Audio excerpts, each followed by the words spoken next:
আসসালামু আলাইকুম। প্রিয় দর্শক, অন্য মঞ্চের আলাপচারিতায় আপনাদের সকলকে আমন্ত্রণ জানাচ্ছি। জনাব আরশাদ মাহমুদ, আপনাকে আমাদের অনুষ্ঠানে স্বাগত জানাচ্ছি। ৮ জন উপদেষ্টার দুর্নীতির তথ্য প্রমাণ আছে। এটার পর আমি নানা রকম প্রতিক্রিয়া দেখলাম যে যেহেতু অ্যাডমিনিস্ট্রেটিভ অ্যাসোসিয়েশনের এখানে যারা ছিলেন তাদের মধ্যে অনেকে বর্তমানে চাকরিজীবী আছেন, অ্যাসোসিয়েশনের পক্ষ থেকে একটা ব্যাখ্যা দেওয়া হলো। সেই ব্যাখ্যাটা তারা বলল যে এটা আমাদের অ্যাসোসিয়েশনের বক্তব্য নয়, তারা নিরাপদ থাকতে যাচ্ছে। সরকারের পক্ষ থেকে একটা বক্তব্য দেওয়া হলো, তারা বললো যে এই ধরনের ঘটনা আসলে ঠিক নয়।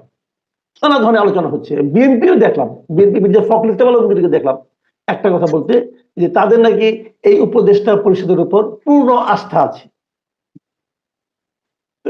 এরকম একটা বাস্তবতায় উনি যখন ৮ জনের নাম উল্লেখ করেন, এখন এইটা মিলে আপনি কি বুঝতেছেন? এটা কি মানে সত্য কথা বলতে গেলেও সমস্যা, না কি আসলে কি?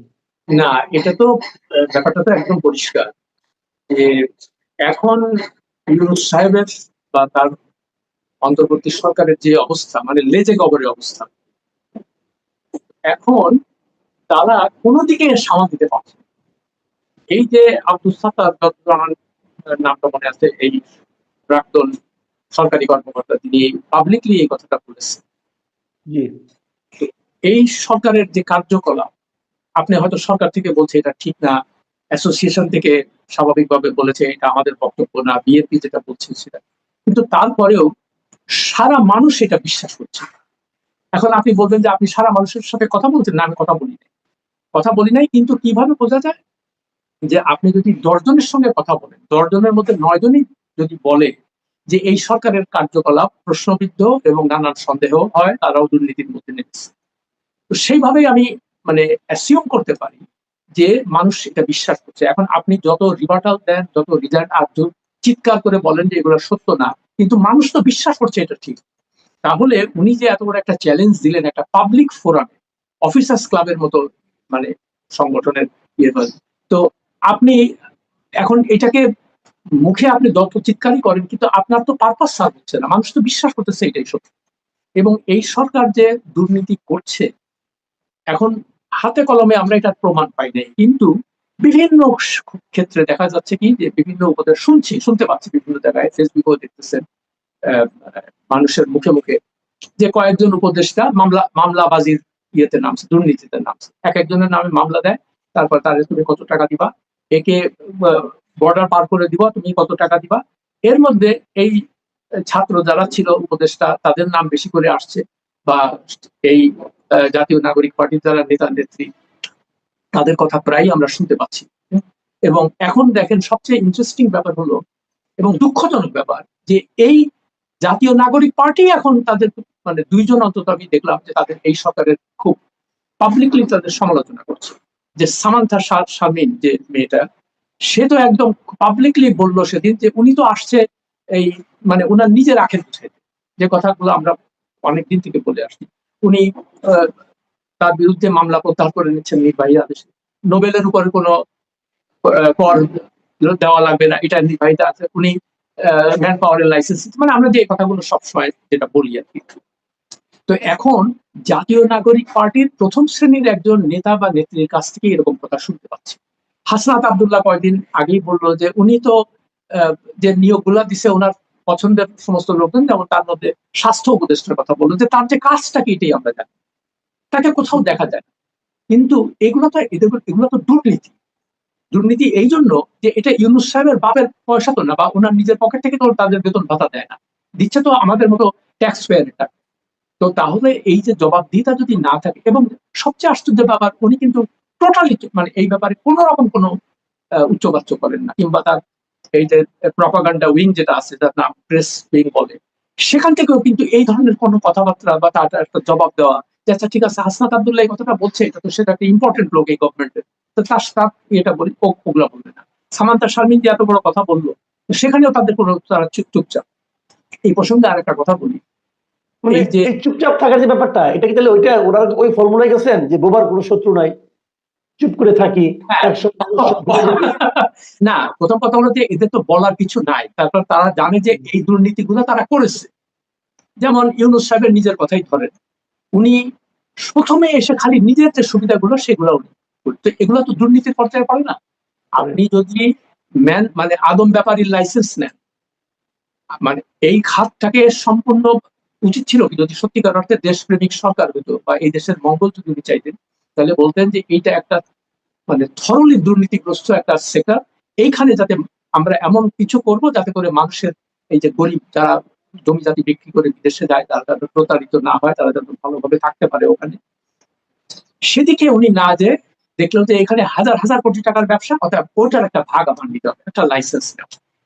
তো এগুলো তো চরম দুর্নীতি। এখন আপনি তার তার পক্ষের লোকজন বলে কি উনি উনি এগুলাকে খুব ভালোভাবে ম্যানেজ করবে, উনি ওনার যে প্রতিষ্ঠান সেই প্রতিষ্ঠানের মাধ্যমে উনি এগুলাকে, কিন্তু কোথাও ওনার ওনার প্রতিষ্ঠানগুলো কি মানে প্রশ্নের ঊর্ধ্বে ঊর্ধ্বে তা তো আমরা দেখতে পাচ্ছি না। গ্রামীণ ব্যাংক নিয়েও নানান রকমের সমালোচনা হচ্ছে, নানান তার বিভিন্ন অঙ্গ প্রতিষ্ঠান যেগুলো আছে সেগুলো নিয়ে নানান সমালোচনা হচ্ছে। তো এগুলো, আর সবচেয়ে বড় কথা, ইউনূস সাহেব তো ফেরেশতা না, সে তো মানুষ, সে তো ভুল আচ্ছা, করতেই পারে। একটা কথা আমি এটি জানতে চাই। সেটা হলো গিয়ে যে আমরা আগে দেখেছি যে আগের সরকারের আমলে শেখ হাসিনা যখন বিদেশ থেকে আসতেন অথবা যে কোনো ঘটনায় নানা রকম ছুতানাতায় উনি কিন্তু প্রায় সাংবাদিকদের নিয়ে বসতেন। হ্যাঁ, ওটাকে হয়তো আমরা অনেকে অথবা কেউ কেউ হয়তো ওটাকে প্রেস কনফারেন্স বলতে রাজি হতাম না, আমরা বলতাম যে ওখানে একটা জাস্ট আড্ডাবাজি হয় অথবা right, তেলবাজি হয়, এগুলি বলতাম। কিন্তু right, তবু কিন্তু ওনার কাছ থেকে কিছু শুনতে পেতাম, নানা রকম বিষয়ে ওনার বক্তব্য শুনতে পেতাম, ওনার রসিকতা শুনতে পেতাম, অথবা ওনার নানা রকম আবিষ্কার শুনতে পেতাম, যে কোন রেসিপির কি হবে না হবে এগুলো শুনতে পেতাম। এই ভদ্রলোক ১ বছরের উপরে হয়ে গেছেন, উনি তো একটাও প্রেস কনফারেন্স করলেন না। এটা কি করা উচিত ছিল না ওনার? যে কোনো না, একটা ইস্যুতে তো করতে পারতেন। ওই ওই যে বললাম যে দেশের মানুষের প্রতি বা দেশের মানুষের মঙ্গল হবে, এইরকম এখন এটা কথাটা শুনতে খুব হয়তো রূঢ় লাগবে, কিন্তু বাস্তবে আমি যেটা দেখতে পাচ্ছি যে ওনার এই দেশের মানুষ, দেশের মঙ্গল, এগুলো হলো সব ওনার মুখের কথা, মুখের বুলি। বাস্তবে এসবের মধ্যে উনি নাই। ওনার একটাই একটাই এজেন্ডা, সেটা হলো ওনার ব্র্যান্ডিংটা বিদেশিদের কাছে কিভাবে উনি প্রচার করবেন, ব্র্যান্ডিংটা আরো ভালো হবে। তো সেখানেও তিনি এখন মার খাচ্ছেন ভালোভাবে। এখন তার নোবেল প্রাপ্তি নিয়েও নানান রকমের কথাবার্তা চলে আসছে, মানে প্রশ্ন দেখা দিচ্ছে। তার কারণ এই প্রসঙ্গে একটু বলে রাখি, উনি নোবেল কিভাবে পেয়েছিলেন এটা হয়তো অনেকে জানে না। আমি যেহেতু এটার উপর একটা কভার স্টোরি করেছিলাম সেই সময় ওয়াশিংটন টাইমস এর জন্য, তখন আমি এটা নিয়ে একটু রিসার্চ করি।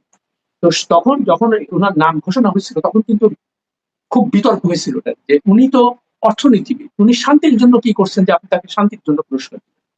তো তখন এবং এইটার মূল বিতর্কের যে মূল ব্যক্তি মানে যেটা তুলেছিলেন সেটা হলো ফিনল্যান্ডের সাবেক রাষ্ট্রপতি এবং তিনি একজন ডিপ্লোম্যাট, নাম হলো মার্টি আথাসারি। হ্যাঁ, তো তিনি ছিলেন কন্টেন্ডার এই পুরস্কারের জন্য 2006 সালে। তো উনি বললেন যে আপনারা কিভাবে মানে নোবেল পুরস্কার সে শান্তিতে কেন পান, সে তো অর্থনীতির লোক, সে গ্রামীণ ব্যাংকে কাজ করছে, ভালো কথা। তখন নোবেল কমিটি একটা বক্তব্য, তারা বলল যে পৃথিবীতে যত অশান্তি বা কনফ্লিক্ট এটার মূল কারণ হচ্ছে দারিদ্র এবং ক্ষুধা। তো ইউনূস সাহেব যেহেতু গ্রামীণ ব্যাংকের মাধ্যমে এই দারিদ্র ক্ষুধা দূর করার চেষ্টা করছেন, তাহলে পৃথিবীতে মানে দাঙ্গা হাঙ্গামা কম হবে, পৃথিবীর কনফ্লিক্ট দূর হবে এবং মানুষ শান্তিতে থাকবে, ভালো কথা। সেই সময় উনি আরেকটা তথ্য দিলেন যে আমরা দারিদ্রকে মিউজিয়ামে পাঠাবো, জাদুঘরে পাঠাবো। ভবিষ্যৎ প্রজন্ম যারা আসবে তারা বলবে যে আরে এত দারিদ্রের কথা, শুধু পৃথিবী নাকি খুব গরিব ছিল, দারিদ্র দারিদ্র গেল কোথায়? তখন উনি বলবেন যে দারিদ্র মিউজিয়ামে যাওয়া। তো এই কথা কিন্তু এখন আর উনি বলেন না। হ্যাঁ, তার কারণ দারিদ্র তো পৃথিবীর কোথাও কমে নাই, বাংলাদেশেই কমে নাই, কোথাও কমে নাই। কিছু কিছু লোক খুব ধনী হয়েছে, বৈষম্য সৃষ্টি হয়েছে, তাতে করে আছে কনফ্লিক্ট আরো বেড়েছে। তো উনি এখন আর ওই তত্ত্ব দেন না, এখন আবার ৩-০ নিয়ে আসছে। ৩-০ এই একই ব্যাপার। প্রথম কি, শূন্য দারিদ্র, শূন্য বেকারত্ব এবং শূন্য কার্বন এমিশন। তো সেটাও আর হচ্ছে না। তারপর পৃথিবীতে যখন কনফ্লিক্ট থাকে, কনফ্লিক্টের কারণে যুদ্ধ বিগ্রহ থাকে, তখন কি হয়, মানুষ রিফিউজি হয়, মানুষ ঘর বাড়ি ছেড়ে এদিক ওদিকে, লক্ষ লক্ষ মানুষ আপনারা দেখতেছেন সারা জায়গায়। তো সেইখানে এবং এই কনফ্লিক্টের মূল ইয়েকে পশ্চিমা বিশ্ব, আরো পরিষ্কার করে বলতে হয় যে আমেরিকা বিভিন্ন জায়গায় যুদ্ধ করতেছে, এটা করতেছে, গাজাতে কি হচ্ছে দেখেন, লক্ষ লক্ষ মানুষ মানে রিফিউজি হয়ে গেছে। তো এখন এটাও আর কাজ করতেছে না। এখন ওনাকে নতুন কিছু একটা বাইর করতে হবে যাতে, আর চটকদার কথা এগুলো। তো কার্বন এমিশন, ভাই আমরা কি কার্বন, আমাদের কি আছে কার্বন এমিশন, আমাদের কোনো তেমন কন্ট্রিবিউশন আছে? শিল্প উন্নত দেশগুলো তারাই সবচেয়ে কার্বন এমিশন বেশি করে। তো কই আপনি তাদের তাদের বিরুদ্ধে তো একটা কথা বলেন না যে ভাই তোমরা এগুলো কেন করতেছো? আর বললো কি তারা কথা, তার কথা কি শুনবে কি? তো এই যে জিনিসগুলা মানে মানুষজন কিন্তু দিনে দিনে এখন বুঝে যাচ্ছে যে এই লোকটা আসলে একটা ফেক লোক। হ্যাঁ? এবং যদিও খুব কঠোরভাবে আমি কথাটা বললাম, কিন্তু আমি নিজে খুব হতাশ। আমি নিশ্চিত আপনিও খুব, আমাদের তো খুব আশা ছিল এই লোকটাকে নিয়ে। কিন্তু দেখেন, সে প্রেস কনফারেন্সের ধারের কাছে যায় না, সে কারোর সাথে দেখা করে না, কিন্তু কি করে, বিদেশে কেউ আসলে তার সাথে একদম ঝাঁপ দিয়ে বলে, তাদের কথা বলে। আবার ইদানিং আরেকটা জিনিস লক্ষ্য করেছেন যে বিদেশি মানে মিডিয়া গুলা তারাও অত্যন্ত ক্রিটিক্যালি তাকে এখন দেখতেছে তার এক বছর। কয়েকদিন আগে দেখলাম মেট্রো নিউজের একটা মোটামুটি ক্রেডিবল একটা নিউজ সাইট, যদিও বাংলাদেশিরা চালায়, মানে এদের একটা গ্রহণযোগ্যতা বিশ্বাস, এরা এই সরকারকে কিন্তু প্রথমে অনেক দিচ্ছে। 3 দিন আগে তারা একটা এই 1 বছর ইউনূস সরকারের 1 বছর উপলক্ষে একটা আর্টিকেল দিচ্ছে। এইরকম মানে নির্মোহ অত্যন্ত ক্রিটিক্যাল আর্টিকেল, মানে প্রতিটা কথায় সত্য কথা, যে ইনি হচ্ছেন সত্যিকার অর্থে এলিটদের কিভাবে খুশি করব, এলিটদের কিভাবে তাদেরকে তোয়াজ করব, এই জন্য উনি বিদেশ থেকে বর্গি ভাড়া করে নিয়ে আসছেন, ওই সুটটাই পরা আলাদা লোকজনকে নিয়ে এসে এক এক জায়গায় বসিয়ে দিয়েছেন, এবং তাদের বেতন ভাতা, তারপরে 5 স্টার হোটেলে থাকা, আর খালি বিদেশ যায়। উনি তো জানি, কিন্তু এটা কেউ কিন্তু জানে না। এই যে ধরেন খলিলুর রহমান বলেন, কি বলে, লুৎফে সিদ্দিকী, আশিক চৌধুরী, ফয়েজ আহমেদ, এদের একটা কোনো একটা সংবাদ মাধ্যম দেখলাম না যে এদের একটা ইনভেস্টিগেশন করে বের করবে যে আচ্ছা আপনারা এই গত 1 বছরে কতবার বিদেশে গেছেন, এবং যেহেতু আপনারা জনগণের টাকা ব্যয় করছেন, তো আপনাদের তো একটা জবাব দিতে থাকা দরকার যে এই টাকার বিনিময়ে আমরা কি অর্জন করেছি। এখন বলবে কি এগুলো তো রাতারাতি, এগুলো সম্ভব না, সেটাও বুঝি, কিন্তু আমরা তো কোনো কিছু দেখতে পাচ্ছি না, দেখার ফলে আচ্ছা, একটা জিনিস, একটা বিষয় আপনি খেয়াল করবেন যে নেত্র নিউজে যে আর্টিকেলটার কথা বলেন ওটা আমিও পড়েছি। ওটা শেষ দিকে উনি একটা কথা, লেখাটা শেষ দিকে একটা কথা বলা হয়েছে যে 2026-এর ফেব্রুয়ারি মাসে যে সাধারণ নির্বাচন করার প্রতিশ্রুতি উনি ঘোষণা করেছেন, এটাকে অনেকটা ওনার একটা অর্জন হিসেবে দেখানো হয়েছে যে এটা দিয়ে আমরা দেখতে চাই যে আসলে ভালো কিছু হয় কিনা। 2026-এ ফেব্রুয়ারিতে নির্বাচন হবে, মানে রোজার আগে নির্বাচন হবে, এটা নিয়ে প্রথম যখন ঘোষণাটা দেন অনেকেই খুশিও হয়েছিলেন। কিন্তু আমি ইদানিং প্রায় দেখছি, বিভিন্ন মানুষের আলাপ করে আমি দেখেছি, তারা বলছেন যে হ্যাঁ, নির্বাচনের ডেট ফেব্রুয়ারিতে দিয়েছেন বটে, কিন্তু আমার বিশ্বাস হয় না যে নির্বাচনে দেবেন, উনি নির্বাচন দেবেন। মানে উনি ঘোষণা করলেন, তারপরও লোকে বিশ্বাস করতে চাচ্ছে না। এটা কি লোকগুলি অবিশ্বাসী হয়ে গেছে, নাকি উনারই কারণে, ওনাকে যারা দেখেছে তার ভিত্তিতে এরকম হচ্ছে? না, এটা তো এই কথাটা আমি আপনার অনুষ্ঠানে 2-3 বার আমি বলেছি যে নির্বাচন যে হবে এটাতেও আমি বিশ্বাস, ওনার কথা আমার কোনো বিশ্বাস নেই।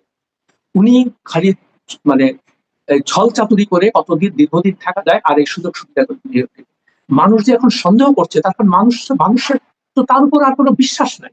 মানুষ দেখতে পাচ্ছে যে উনি খালি নিজের স্বার্থটা ছাড়া আর কোনো কিছু, মানে দেশের যে সার্বিক মঙ্গল, এটা কোনো কিছু তারা দেখতে পাচ্ছে না, এই জন্য তার কথার উপর বিশ্বাস করছেন।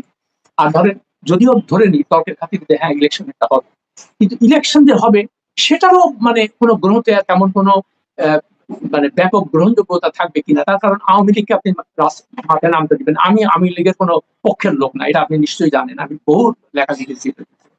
কিন্তু এই যে আওয়ামী লীগ আসবে, আওয়ামী লীগকে এই পরিস্থিতিটা সৃষ্টি হলো কেন? ওনার ব্যর্থতার কারণ। আওয়ামী লীগের তো নামই নেওয়ার কথা না মানুষের, কিন্তু এই 1 বছরে মানুষ বিভিন্ন কার্যকলাপ দেখে চিন্তা করছে যে আরে এখন এই যে আওয়ামী লীগ ভালো ছিল বা আগের সরকার ভালো, এই কথাটা আসলো কেন? এটা তো আসারই কথা না, ওদের তো অস্তিত্বই থাকার কথা না, কিন্তু আসলো কেন? আসলো এদের এই ছল চাতুরি এবং ব্যর্থতার কারণে। কিন্তু আবার কিছু কিছু লোক, এটা আমি এটা একটুখানি আমাকে সময় দেন, কিছুটা বলি, যে অনেকে বলে যে উনি একটা দুইটা সাংঘাতিক দেশকে স্টেবল করছেন, হ্যাঁ, যে উনি দেশের অর্থনীতিকে একদম খাদে চলে গেছিল, সেখান থেকে উনি ফিরে আসছেন, তারপরে অর্থ পাচার বন্ধ করছেন। আচ্ছা আমাকে বলেন তো, সত্যি কথা বলুন, যে অবস্থায় শেখ হাসিনা মানে পালিয়ে গেলেন, ওই অবস্থার পরে যে কেউ আসলে, মানে যে কেউ, ধরেন আমার মতো লোক যার কোনো নোবেল পাই নাই, লেখাপড়া নাই, পিএইচডি নাই, তো আমি এসে কি করতাম? আমি দেখতাম যে ওই যে ঝুড়ি, আগে ঝুড়ির মধ্যে শেখ হাসিনা সব ফেলতো, সব নিচে তলা ছিল না, সে তলা দিয়ে সব পড়ে যেত, এদিক ওদিক চলে যেত। তো উনি এসে কি করছে, ওই ঝুড়িটার তলাটা একটুখানি বন্ধ করছে, এবং বন্ধ করার ফলে আর্থিক যে লুটপাট গুলা ছিল ব্যাংক, বিশেষ করে ব্যাংক গুলাতে, সেটাতে একটু বন্ধ হলো, ভালো কথা। তো আমি আসলে তো আমি একই কাজ করতাম, তো এখানে নোবেল পাওয়ার দরকার কি আর পিএইচডি পাওয়ার দরকার? এটা তো যে কেউ, মানে দেশ নিয়ে যারা একটু চিন্তা, আর একটা কি অর্থ পাচার, এই আরেক ধান্দা শুরু হয়েছে। অর্থ পাচারের নাম মানে টাকা ফেরত আনার নাম করে এখন বাংলাদেশ ব্যাংকের গভর্নর প্রায় বিদেশে যাচ্ছে, অথচ উনি নিজে বলছে, সালেউদ্দিন আহমেদ যিনি অর্থ উপদেষ্টা তিনিও বলছেন যে একটা জটিল প্রক্রিয়া, আগামী 5 বছরের আগে কোনো অর্থ ফেরত পাওয়ার সম্ভাবনা নাই। এবং সারা দুনিয়াতেও আপনি দেখেন এই অর্থগুলো যায় কোথায়, সব ওই তথাকথিত পশ্চিমা দেশে, যেখানে আমরা তথাকথিত আইনের শাসন, গণতন্ত্র এগুলো আছে। কিন্তু ওদের ওখানে যে নিয়ে যায়, ওরা কি কখনো বলে যে ভাই তুমি চুরি করে টাকা আনছো, এই টাকা আমরা এখানে রাখতে দিব না, তুমি ফেরত দাও? তারা বলে যে ভাই টাকা খালি নিয়ে আসো, আমরা কোনো প্রশ্ন করবো না। তার এদের চরিত্র হলো প্রস্টিটিউটদের চরিত্র। প্রস্টিটিউটরা কি করে, যে কোনো লোকের সাথে শুয়ে পড়ে যদি টাকা দিতে, তো ওরা ওই পশ্চিমা বিশ্ব তাই টাকা দিতে পারলেই হইলো কোনো। তো আপনি যে বারবার করে বলতেছেন যে আমি অর্থ ফেরত আনার জন্য এইসব, আপনার নিশ্চয়ই মনে হচ্ছে লন্ডনে যখন গেলেন উনি লাস্ট টাইম, উনি বললেন যেহেতু ওখানকার প্রধানমন্ত্রীর সাথে কোনো বৈঠক কিছু একটা দেখাইতে হবে। কি দেখাবে? যে আমরা অর্থ পাচার ব্যাপারটা আলাপ করার জন্য সাথে নিলেন কারে, বাংলাদেশ ব্যাংকের গভর্নর আর দুদকের চেয়ারম্যান, তাকে সঙ্গে করে নিয়ে। কিন্তু দেখেন আমরা যে দেখলাম উনি 5 না 6 দিন ওখানে ছিলেন, একটা কোথাও দেখলাম না যে দুদকের চেয়ারম্যান বা বাংলাদেশ ব্যাংকের গভর্নর তাদের কাউন্টার পার্টের সঙ্গে এই ব্যাপারে কোনো আলোচনা করেছে। কোনো মিটিং এর কোনো খবর আমরা জানি না। কিন্তু এই যে তাদেরকে আপনি টাকা পয়সা মানে 53 না 54 জন আপনি নিয়ে গেলেন সঙ্গে করে, এই সমস্ত ভাওতাবাজি দিয়া, তো এটা আর কতদিন চলবে? এখন মানুষ এটা বুঝে ফেলছে, এই জন্য ওনার তো প্রেস কনফারেন্স উনি জানেন, প্রেস কনফারেন্সে আসলে এই প্রশ্নগুলো হবে, এই প্রশ্নগুলো তো উত্তর নাই। হ্যাঁ, উনি যতই কথা বলুক আর যাই হোক, এগুলো তো হবে না। তো স্বাভাবিকভাবে মানুষ তাকে আর বিশ্বাস করে, এটাই হচ্ছে বাস্তব। জি, অনেক ধন্যবাদ জনাব আরশাদ মাহমুদ। আপনার কথাগুলো, অনেকগুলো বিষয়ে আপনি বেশ ইঙ্গিতপূর্ণ কথা বলেছেন। প্রিয় দর্শক, আপনারা শুনলেন জনাব আরশাদ মাহমুদের ব্যাখ্যা। উনি দুর্নীতি নিয়ে কথা বলেছেন। দুর্নীতি ব্যাপারে এখন সরকার বলছে মানে অনেকে হাতে কলমে তারা কোনো প্রমাণ পায়নি, অতএব বলা যাবে কিনা। আচ্ছা, একটা কথা আপনারাও বলুন, হাসিনা আমলে অনেক দুর্নীতি হয়েছে বলে আমরা বলতাম, হাতে কলমে প্রমাণ পাওয়া গিয়েছিল? তখন পাওয়া গিয়েছিল যখন ওরা ক্ষমতায় ছিলেন।